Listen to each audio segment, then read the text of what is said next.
warahmatullahi wabarakatuh. Perkenalkan, nama saya Nadiatul Fatimah, NIM 2014-331, kelas A Asuransi Syariah, semester 4, UIN Sultan Maulana Hasanuddin, Banten. Di sini saya akan menjelaskan dari soal underwriting. Underwriting adalah proses identifikasi dan seleksi risiko. Saat mengajukan asuransi, calon tertanggung akan terlebih dahulu melalui proses underwriting sebelum akhirnya mereka dibebankan premi dengan jumlah tertentu. Tugas pokok underwriting adalah mengumpulkan informasi nasabah untuk diproses asuransi. Yang kedua, melakukan verifikasi data. Yang ketiga, melakukan appraisal. Yang keempat, menyampaikan keputusan asuransi. Proses underwriting. Proses underwriting tahap awal dimulai ketika kamu berdiskusi dengan agen asuransi. Agen asuransi menjadi underwriter pertama yang menyeleksi dan menimbang risiko kamu, apakah bisa mendapatkan asuransi atau tidak. Biasanya, seleksi risiko dilakukan dengan memberikan semacam kuesioner yang harus diisi atau dijawab oleh calon tertanggung. Di dalam kuesioner tersebut, calon tertanggung harus menjawab dengan sebenar-benarnya segala hal berkaitan dengan data diri, riwayat kesehatan, riwayat penyakit dan dalam keluarga, penyakit berat yang pernah diderita, dan sebagainya. Ini terutama dilakukan dalam proses seleksi risiko untuk produk asuransi jiwa dan asuransi kesehatan.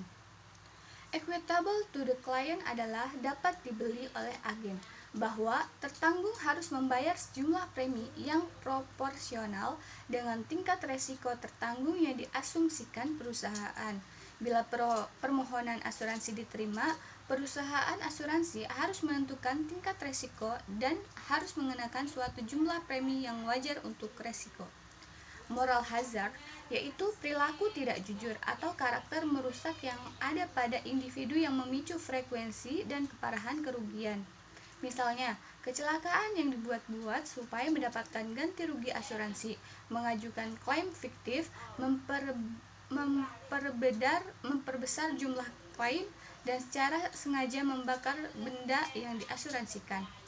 Cara menciptakan premi yang proporsional. Contohnya, apabila terdapat perjanjian reasuransi proporsional yang melibatkan perusahaan asuransi dan reasuransi sebesar 40%, maka apabila nasabah mengajukan klaimnya, maka perusahaan asuransi cukup membayar klaim sebesar 60% dari jumlah klaim, sedangkan sisa 40% tersebut ditanggung oleh perusahaan reasuransi tersebut.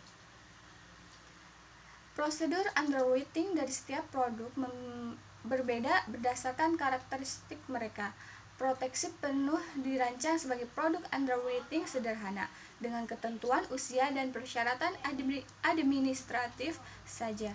Produk pembiayaan takaful menutupi semua pembiayaan dari bank, sehingga bank yang memiliki minat untuk memproses asuransi dapat menjadikan data tersebut sebagai informasi dasar tentang pelanggaran asuransi karena bank yang diasuransikan, dan menerapkan proses seleksi risiko sebagai proses seleksi beresiko di kebanyakan perusahaan asuransi. Reasuransi adalah suatu cara perusahaan asuransi melimpahkan sebagian atau seluruh risiko atas suatu pertanggungan yang telah ditutup pada penanggung lain.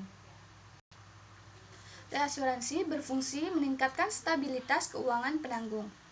Yearly Renewable Term adalah asuransi jangka waktu yang dapat diperbarui setiap tahunnya.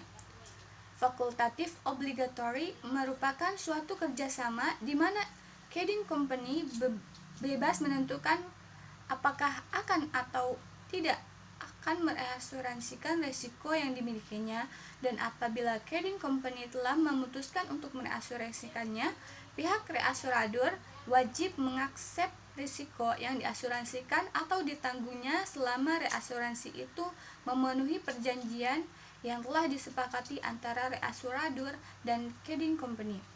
Retensi asuradur adalah besarnya risiko yang ditahan oleh ceding company untuk masuk ke dalam akunnya sendiri, atau bagian dari risiko yang tidak direasuransikan. Facultative Reinsurance Treaty merupakan perjanjian asuransi yang berisikan kerjasama antara ceding company dengan reasuradur, di mana ceding company menyerahkan atau melimpahkan seluruh atau sebagian atas suatu risiko kepada reasuradur. Catastrophe reinsurance adalah untuk penutupan asuransi yang apabila terjadi musibah dalam satu periode kejadian akan menimbulkan risiko yang besar dan mungkin mengancam solvensi perusahaan. Coinsurance adalah jumlah yang harus dibayar tertanggung terhadap klaim asuransi kesehatan setelah deduktio terpenuhi. Sementara itu, coinsurance juga berlaku untuk tingkat asuransi properti yang harus dibeli oleh pemilik pada struktur untuk cakupan klaim. Baiklah, mungkin itu saja yang bisa saya jelaskan. Kurang lebihnya saya mohon maaf. Wassalamualaikum warahmatullahi wabarakatuh.